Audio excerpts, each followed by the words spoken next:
let's talk about failure. What is failure and why are you failing at your habits?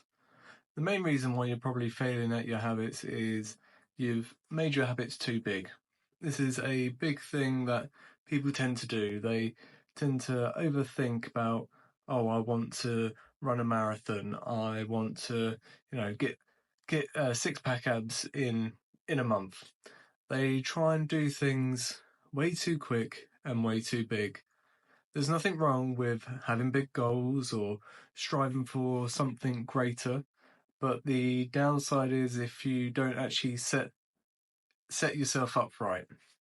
So this could be um, maybe you've got those big expectations, but a very short time scale to hit them, or maybe they're just unachievable, or there's no way for you to actually fulfill those dreams or to get to those goals.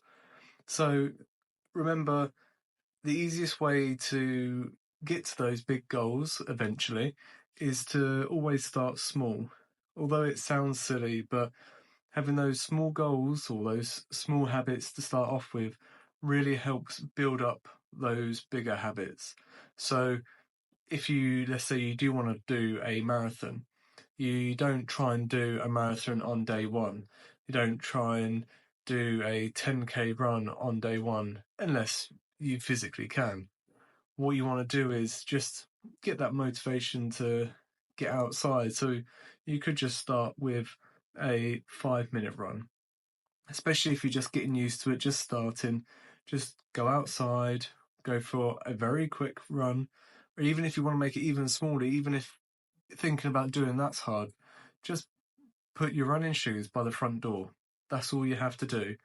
And then when you see them, either put them on, doesn't mean you have to go for a run, but just putting them on is that one step closer to doing that run. Then maybe the next day you can put them on and just open the door.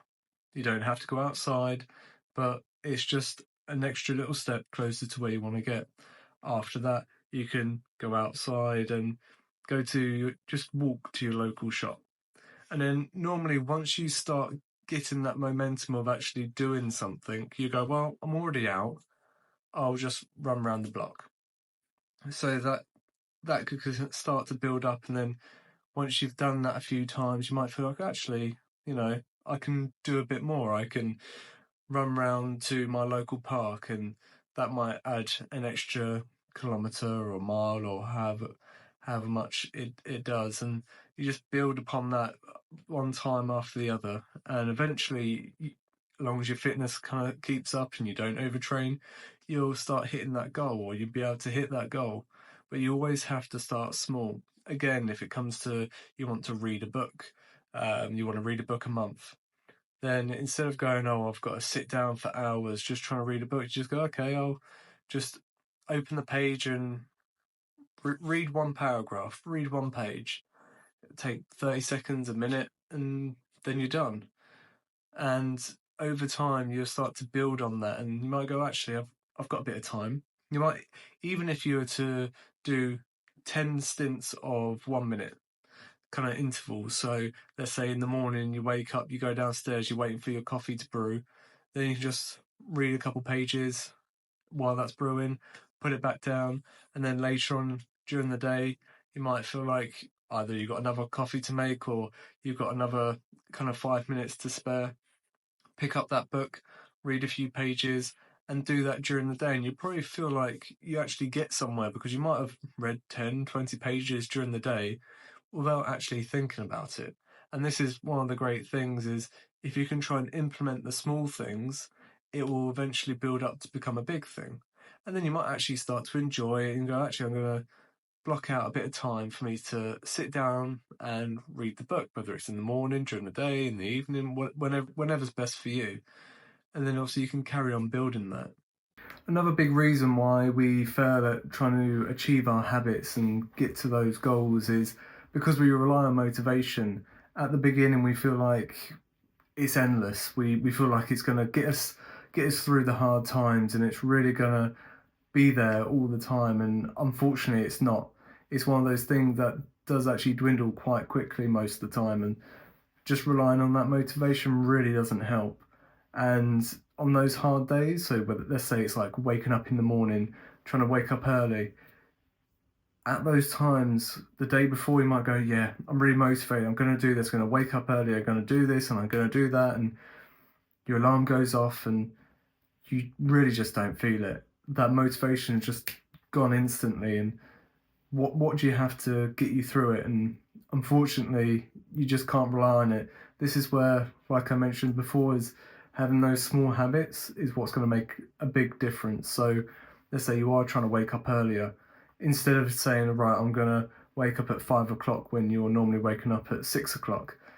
You can just go, okay, instead of waking up at 6 o'clock, I'm going to wake up at 5 to 6. So it's just 5 minutes.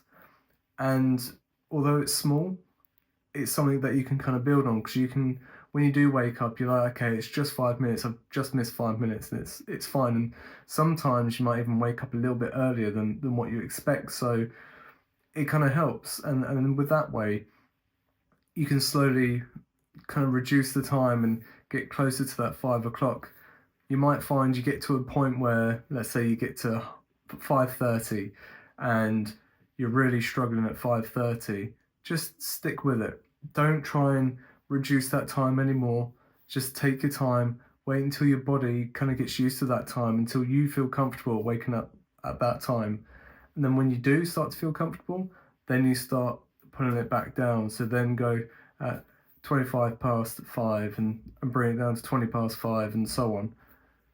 It's all about those small little changes, those small habits that's going to really build up. Because if you really think, especially in the morning, that you're going to wake up an hour earlier to do all these things for like a new morning routine, it's unlikely going to happen with motivation. So keep things small, and that'll help you get you on your way to your goal. Another thing would be setbacks. People don't really plan for setbacks, and this could be you miss a day because you're ill.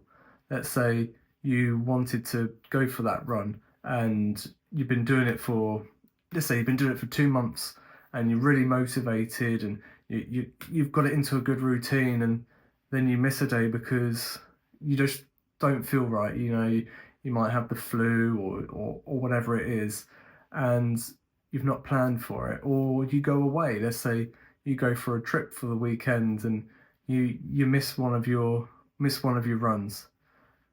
And when it comes down to it, missing one day is not a big deal. Missing two, that's when it starts to become a habit of missing days. And even if we reduce it down to, instead of you having to go for a run, go for like let's say you built it up to like a 5K run every day.